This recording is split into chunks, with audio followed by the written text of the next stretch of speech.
नमस्कार, India voice देख रहे हैं आप। मैं हूं आपके साथ रिया डंगवाल। बुलेटिन की शुरुआत करेंगे बड़ी और अहम खबर के साथ। सबसे पहले बात कर लेते हैं लखनऊ से बड़ी खबर की, जहां आज 701 वन दरोगाओं को नियुक्ति पत्र वितरित किए जाएंगे। मुख्यमंत्री योगी आदित्यनाथ ये नियुक्ति पत्र वितरित करेंगे।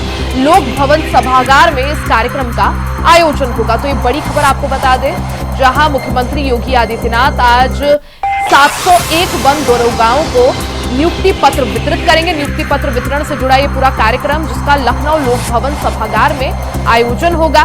साथ ही इस दौरान 701 वन दरोगाओं को नियुक्ति पत्र सौंपे जाएंगे। तो लखनऊ से बड़ी खबर, जहां आज 701 वन दरोगाओं को नियुक्ति पत्र वितरित किए जाएंगे। मुख्यमंत्री योगी आदित्यनाथ इस कार्यक्रम का शुभारंभ करेंगे। सीएम योगी आदित्यनाथ इन सभी वन दरोगाओं को जिनकी नियुक्ति हुई है उन्हें नियुक्ति पत्र बांटेंगे। साथ ही लोक भवन सभागार में इस कार्यक्रम का आयोजन किया जाएगा।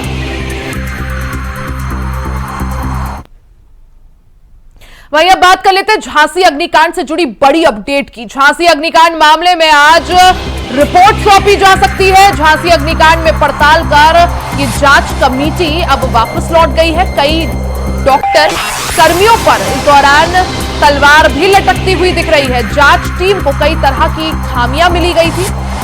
इस दौरान मामले में अस्पताल के अधिकारियों पर भी गाज गिर सकती है। झांसी अग्निकांड के बाद शासन ने 4 सदस्यीय कमेटी बनाई थी इस मामले की जांच के लिए। अब जांच कमेटी ने अपनी जांच पूरी कर ली है और अब ये जांच कमेटी की जांच के बाद जो रिपोर्ट बनाई गई है वो रिपोर्ट आज प्रशासन को सौंपेगी।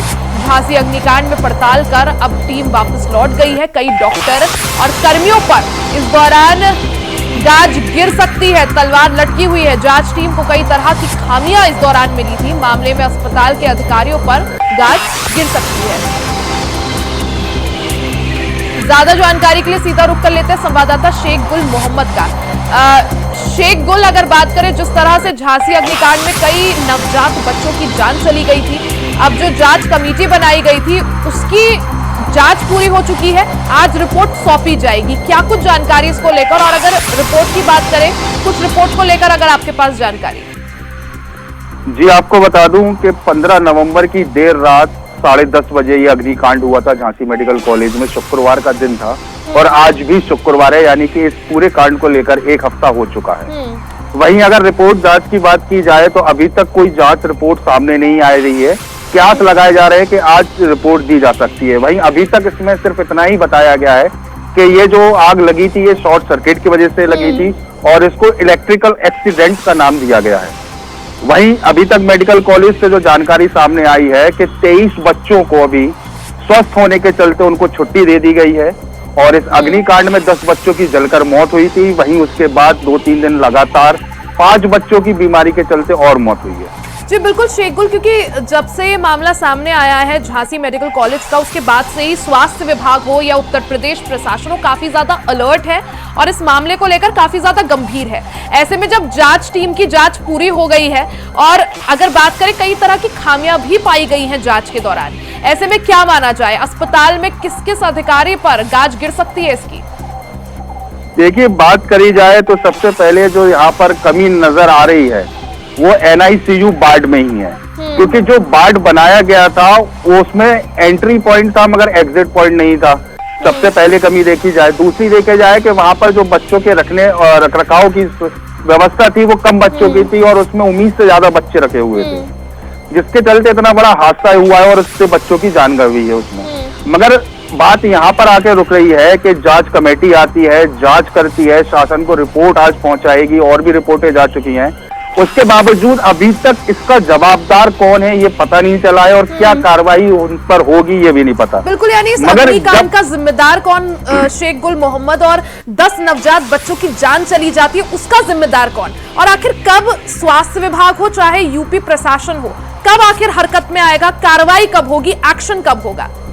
जी, सबसे बड़ी बात यह सामने आ रही है कि इतना बड़ा अग्निकांड होने के बाद देर रात्रि जब डिप्टी सीएम ब्रजेश पाठक झांसी पहुंचते हैं तो उनके पहुंचने से पहले आउटसोर्स के जो कर्मचारी होते हैं झांसी मेडिकल में वो बाहर की सफाई कर डिप्टी सीएम के स्वागत के लिए चूना डालते हैं, जिसके बाद ये वीडियो लगातार वायरल होता है। जिसके बाद डिप्टी सीएम का एक वीडियो भी सामने आता है जिसमें वो घोर निंदा करते हैं उस निंदा के बाद उनके ऊपर कार्रवाई करने की भी मांग की जाती है। वही मांग को कार्रवाई की बात करते हुए कल 2 लोगों की सेवाएं समाप्त कर दी गई हैं। वो प्राइवेट सोर्स से लगे हुए थे कर्मचारी। बात ये आ रही है कि आखिर उन्होंने अपनी मर्जी से तो चूना डाला नहीं होगा या वो खरीद के नहीं लाए होंगे, उनको किसी अधिकारी ने ही बोला होगा चूना डालने के लिए। बिल्कुल, और वो वीडियो भी शेख गुल हम बार बार अपने दर्शकों को दिखा रहे हैं जिसमें जो कर्मी है वो चूना डालते हुए दिख रहे हैं। यानी इतना बड़ा कांड हो जाता है और जब डिप्टी सीएम पहुंचते हैं तो आप लोग अलग तैयारियां कर रहे हैं। जी, उसमें यही बात आ रही है कि इतना बड़ा कांड होने के बाद अभी तक किसी अधिकारी ने अपने ऊपर इसकी जवाबदारी नहीं ली है, ना ही किसी के ऊपर अभी तक गाज गिरी है। बशर्ते 2 जो आउटसोर्स कर्मचारी थे उनकी सेवाओं को समाप्त करके उनको नौकरी से बर्खास्त कर दिया गया। ये देखने वाली बात है। जिस तरह से शेख गुल, जिस तरह से अब जांच जो है पूरी हो गई है, जांच कमेटी वापस लौट गई है, प्रशासन को कभी भी अपनी रिपोर्ट सौंप सकती है आज या कल में। ऐसे में क्या माना जाए, आगे किस तरह से एक्शन देखने को मिल सकता है? जी देखिए, लापरवाही बहुत बड़ी है, हादसा भी बहुत बड़ा है, मगर जितने तरीके से ये जांच रिपोर्ट इतनी लंबे समय तक टाली जा रही है, ये कहीं ना कहीं सवालिया निशान पैदा कर रही है। वैसे बात की जाए तो गलती उस समय मौके पे जो मौजूद थे उन्होंने भी बताया कि अंदर स्टाफ की बहुत कमी थी, ना डॉक्टर थे, जो नर्सें थी उन्होंने फिलहाल बहुत कोशिश करी बच्चों को बचाने की और परिजनों को। देखिए जाए तो खामियां बहुत है। सबसे बड़ी खामी तो तब सामने आती है जब अग्निशमन अधिकारी माफ कीजिएगा, जब जो सिलेंडर था वही एक्सपायरी डेट का निकलता है। जब आग लगती है, आग बुझाने के लिए फायर एक्सटिंग्विशर का इस्तेमाल करना होता है, जब वही सिलेंडर खराब है तो आग कैसे बुझाई जाएगी? यानी वही अब देखने वाली बात ही पाई गई थी, कई तरह की लापरवाही और लूप होल्स पाए गए थे। हालांकि अब जिस तरह से जांच कमेटी ने अपनी जांच पूरी कर ली है, रिपोर्ट अब कभी भी शासन को सौंपी जा सकती है। उसके बाद क्या कुछ एक्शन लिया जाता है और आगे ऐसी घटनाओं पर रोकथाम लगाई जा सके, उसके लिए क्या कुछ एक्शन लिया जाता है। शेख गुल मोहम्मद, बहुत बहुत शुक्रिया जानकारी के लिए। वहीं अब खबरों में आगे बढ़ते लखनऊ से बड़ी खबर आपको बता दें, जहां भर्ती बोर्ड की जांच में बड़ा खुलासा हुआ है। जी हां, सॉल्वर की मदद से 4 लोग सब इंस्पेक्टर बने। महिला समेत 4 लोगों पर एफआईआर दर्ज हुई है। यूपी पुलिस भर्ती और प्रोन्नत बोर्ड ने इस मामले में केस दर्ज कर लिया है। हुसैनगंज थाने में भर्ती बोर्ड के इंस्पेक्टर ने केस दर्ज कराया। तो ये बड़ी खबर आपको बता दें, जिस तरह से यूपी में सिपाही भर्ती परीक्षा हुई थी, उसके बाद कुछ दिन पहले ही इसका रिजल्ट आया। अब ऐसे में भर्ती बोर्ड की जांच में यह खुलासा हुआ है कि सॉल्वर की मदद से 4 लोग सब इंस्पेक्टर बनाए गए हैं। महिला समेत 4 लोगों पर इस मामले को लेकर एफआईआर दर्ज हुई है। यूपी पुलिस भर्ती और प्रोन्नत बोर्ड ने इस मामले पर केस दर्ज कराया है। हुसैनगंज थाने में भर्ती बोर्ड के इंस्पेक्टर ने केस दर्ज कराया है। तो ये बड़ी खबर आपको बता दें, यानी जिस तरह से सॉल्वर की मदद से 4 लोग यहां पर सब इंस्पेक्टर बन जाते हैं। महिला समेत इस मामले में 4 लोगों पर एफआईआर दर्ज हुई है। यूपी पुलिस भर्ती और प्रोन्नत बोर्ड ने इस फर्जीवाड़े को लेकर केस दर्ज कराया है। हुसैनगंज थाने में भर्ती बोर्ड के इंस्पेक्टर ने मामला दर्ज कराया है। हालांकि अब क्या कुछ एक्शन इन 4 लोगों के ऊपर लिया जाता है, क्योंकि जिस तरह से पेपर लीक को देखते हुए कड़ा कानून यूपी में बनाया गया है, तो जाहिर सी बात है कि जब एक्शन होगा तो काफी सख्त जो है इनके ऊपर कार्रवाई की जाएगी। सीधा रुख कर लेते हैं संवाददाता रमन मिश्रा का। रमन, जिस तरह से फर्जीवाड़ा सामने आया है जिसमें सॉल्वर की मदद से 4 लोग सब इंस्पेक्टर बनाए गए, इस मामले में कितने लोगों पर एफआईआर दर्ज हुई है और आगे किस तरह से एक्शन? जिस तरीके से पुलिस भर्ती बोर्ड के में तैनात सत्येंद्र कुमार ने हुसैनगंज थाने में 4 महिला समेत 4 लोगों पर मुकदमा दर्ज कराया और आरोप ये है कि चारों लोग फर्जी तरीके से सॉल्वर गैंग की मदद से 2020-21 में आयोजित उत्तर प्रदेश की पुलिस की दरोगा भर्ती थी, उसने उन लोगों ने सॉल्वर गैंग की मदद से पेपर दिया और अब उन्होंने ट्रेनिंग पूरी करके सब लोग दरोगा हैं और तैनात हैं कहीं ना कहीं पर। आपको बता दें कि विभाग को ये शक 2021 के बाद में हो गया था, जिसके बाद से जांच कराई गई और जांच में पाया गया कि जहां पर चारों लोगों के पेपर दिए गए थे वहां पर चारों के बायोमेट्रिक जो निशान है अंगूठे के वो मिलान नहीं हुए, जिसके बाद में जो शक था यकीन में बदल गया और इस पर मुकदमा दर्ज हुआ है। मामले का खुलासा कैसे हुआ? जैसे आपने कहा कि 2021-23 में एग्जाम होता है, उसके बाद ये दरोगा भी बन जाते हैं, सब इंस्पेक्टर बन जाते हैं, खुलासा कैसे हुआ पूरे मामले का?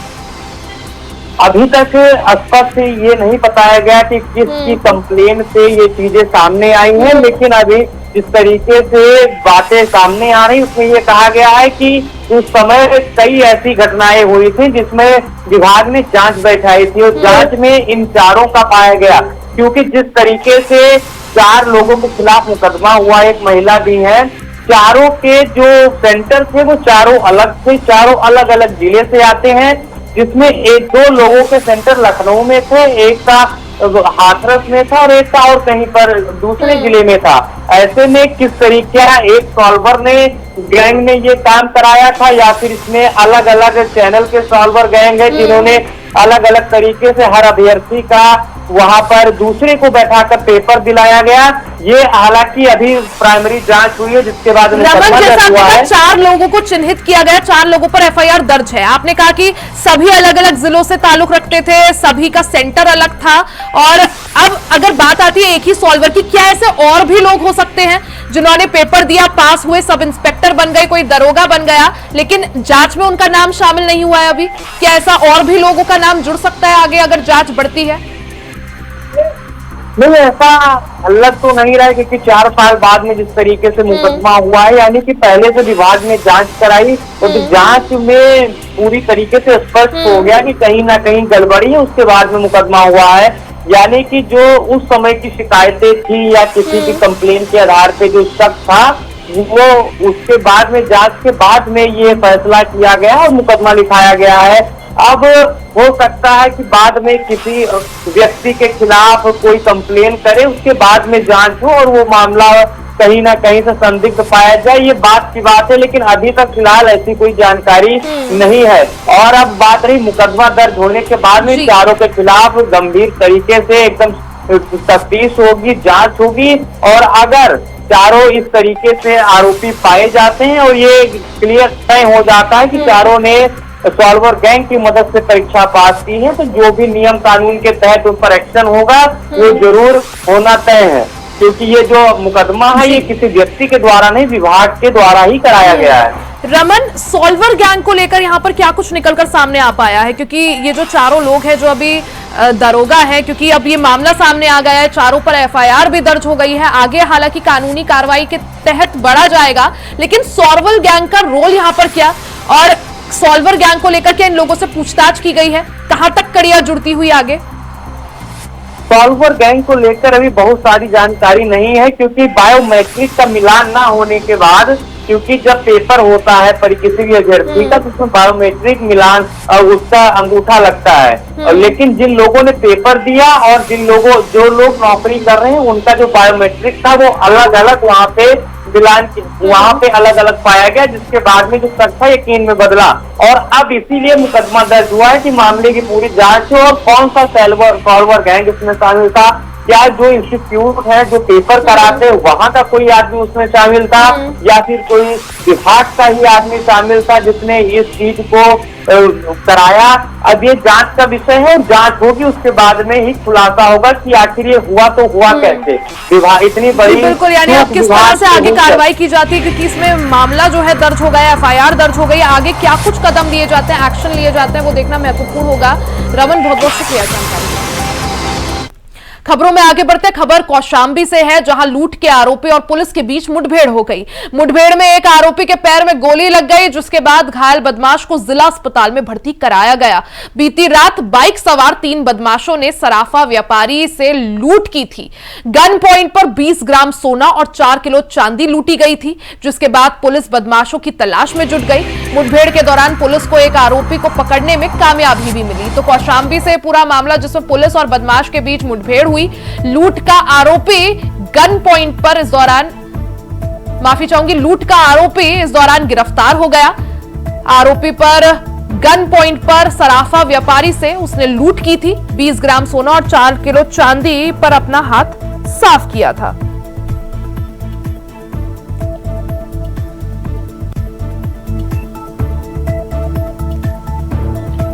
तो खबर कौशाम्बी से है, जहां पुलिस और बदमाश के बीच मुठभेड़ हुई। इस मुठभेड़ में बदमाश के पैर में गोली लग गई, जिससे वो घायल हो गया। वहीं पुलिस ने बदमाश को गिरफ्तार कर लिया। बदमाश के ऊपर लूट का आरोप है। बीती रात बाइक सवार 3 बदमाशों ने सराफा व्यापारी से लूट को अंजाम दिया था।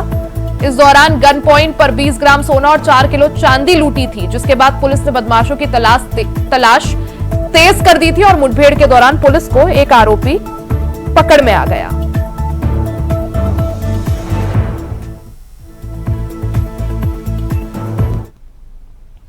बढ़ती ठंड के साथ ही वायु प्रदूषण भी बढ़ता जा रहा है।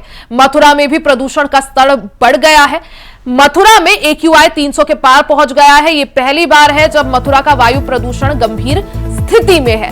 वहीं शहर के न्यूनतम तापमान में भी गिरावट देखने को मिली है। मौसम विभाग का कहना है कि आने वाले दिनों में न्यूनतम तापमान में और ज्यादा गिरावट देखने को मिल सकती है। सीजन में पहली बार प्रदूषण का स्तर खतरनाक श्रेणी में पहुंच गया। तो तस्वीरें आप मथुरा से देख सकते हैं, किस तरह से वहां पर धुंध की चादर चढ़ी हुई है। साथ ही लोगों को काफी ज्यादा आने जाने में और रोजमर्रा के कामों में दिक्कत का सामना करना पड़ रहा है। विजिबिलिटी पूरी तरह से 0 हो गई है। मथुरा में AQI 300 के पार पहुंच गए। ये इस सीजन का पहली बार है जब मथुरा में जो वायु गुणवत्ता सूचकांक है वो 300 के पार पहुंच गया, जो कि गंभीर श्रेणी में है। ऐसे में लोगों को काफी ज्यादा दिक्कतों का भी सामना करना पड़ रहा है। लोगों को सांस लेने में दिक्कत हो रही है। आंखों में जलन, सूजन के साथ ही सांस लेने में लोगों को परेशानी का सामना करना पड़ रहा है। इसके साथ ही जो बच्चे हैं, बुजुर्ग हैं, उनको खासकर परेशानी हो रही है। तस्वीरें आप देख सकते हैं किस तरह से धुंध की मोटी चादर मथुरा ने ओढ़ी हुई है। जगह जगह लोगों को काफी तरह की दिक्कतें हो रही है। विजिबिलिटी बिल्कुल ना के बराबर यहां पर है। ऐसे में कई तरह के खतरे जो है, लोगों को स्वास्थ्य संबंधी दिक्कतों के साथ ही रोड एक्सीडेंट्स के भी खतरे बढ़ जाते हैं।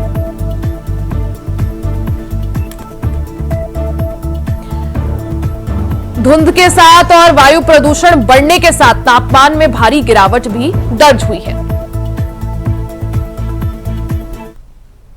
वहीं चंदौली में GRP ने रेलवे स्टेशन में चेकिंग के दौरान 50 किलो चांदी के जेवरात बरामद किए हैं। GRP ने शक होने पर 4 लोगों के बैग चेक किए। चेकिंग के दौरान बैग में 49 किलो चांदी के जेवरात बरामद हुए। इस दौरान चारों तस्कर जेवरात बनारस से बिहार लेकर जा रहे थे। वहीं बरामद गहने 50 लाख के बताए जा रहे हैं। GRP ने तस्करों को पुलिस के हवाले कर दिया है। साथ ही मामले की जानकारी आयकर विभाग को भी दे दी है। तो GRP ने चेकिंग के दौरान 4 तस्करों को दबोच लिया।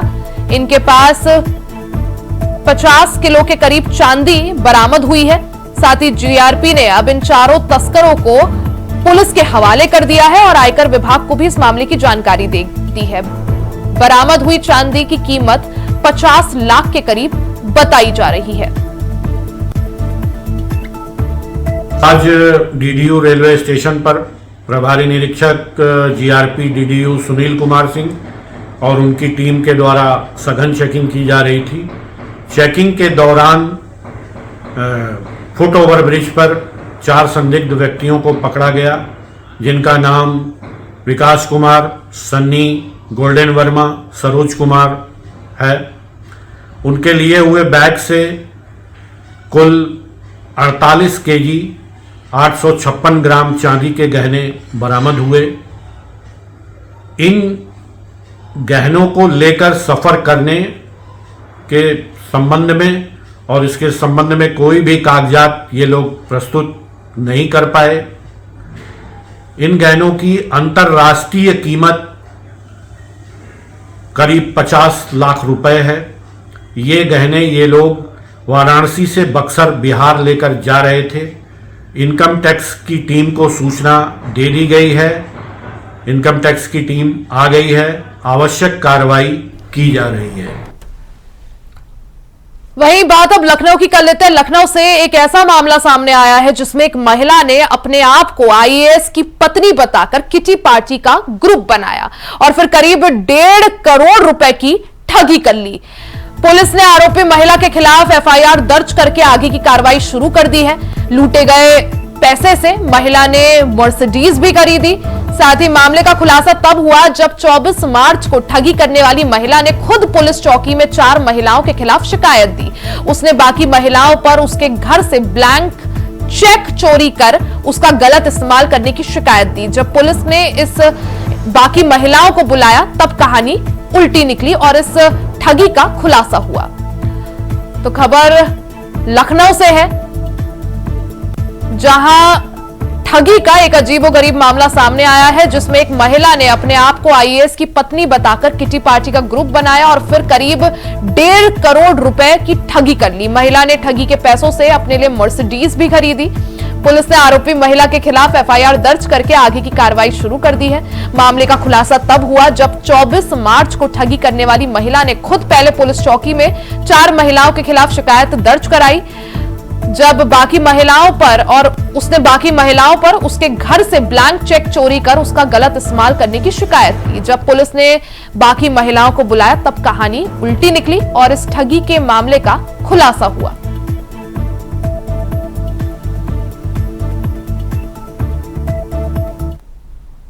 खबरों में आगे बढ़ते हैं। खबर झांसी से आप तक पहुंचाते हैं, जहां तेज रफ्तार का कहर देखने को मिला है। बता दें कि तेज रफ्तार और कार में जोरदार टक्कर हो गई। वहीं हादसे में 2 लोगों की मौके पर ही मौत हो गई है, जबकि 5 लोग गंभीर रूप से घायल हो गए हैं।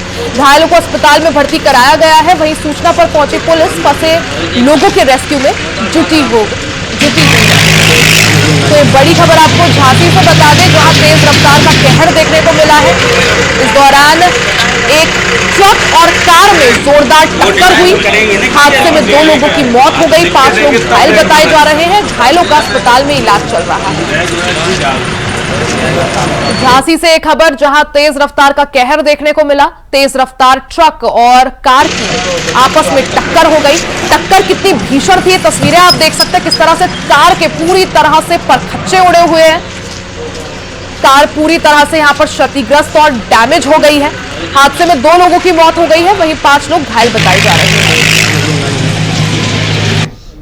आज दिनांक 22/11/2024 को प्रातः 6 बजे थाना उल्दन क्षेत्र के बंगरा में खजुराहो हाईवे पर एक साइड में खड़े ट्रक में इको गाड़ी ने पीछे से टक्कर मार दी है, जिसमें 2 लोगों की मृत्यु हो गई है। 5 लोग घायल हैं। घायलों को अस्पताल भिजवा दिया गया है। विधिक कार्रवाई की जा रही है। झांसी में एक बार फिर से पुलिस और गौ तस्करों के बीच मुठभेड़ हो गई, जिसमें गौ तस्कर के पैर में गोली लगी, जिसे घायल अवस्था में झांसी के मेडिकल कॉलेज में भर्ती कराया गया। बताया जा रहा है कि झांसी पुलिस की मुठभेड़ 25,000 के इनामी गौ तस्कर रमेश बंजारा से हुई है, जो 2022 से पुलिस की गिरफ्त से फरार चल रहा है, जिस पर झांसी पुलिस ने 25,000 का इनाम भी घोषित किया था। थाना रक्षा के 2022 के गोकशी के मुकदमे में वांछित इनामिया अपराधी रमेश बंजारा, जिसपे 25,000 रुपए का इनाम भी था, आज स्वाट टीम और थाना रक्षा की पुलिस टीम के साथ मुठभेड़ हुई है, जिसमें एक घायल हुआ है। इसको घायल को हॉस्पिटलाइज करा दिया गया है। ये मैं आपको बता दूं कि ये कोटा का रहने वाला है। इस पे लगातार हम लोग इसकी गिरफ्तारी के प्रयास कर रहे थे। गिरफ्तार न होने की वजह से इसके 82 की कार्रवाई कराई गई थी, जिसका तामिला कोटा कराया गया था। इसे कुर्की से बचने के लिए ये झांसी आया हुआ था और छुपते छुपाते हुए नगरा होते हुए शिवपुरी रोड से होते हुए अपने घर की तरफ जा रहा था। स्वाट टीम और थाना रक्षा की टीम के द्वारा जब इसकी घेराबंदी की गई तो इसने टीम पर फायर कर दिया। जवाबी फायरिंग में इसको चोट लगी। इसी के साथ बुलेटिन में फिलहाल के लिए सिर्फ इतना ही। खबरों का सिलसिला जारी रहेगा, बने रहे हमारे साथ।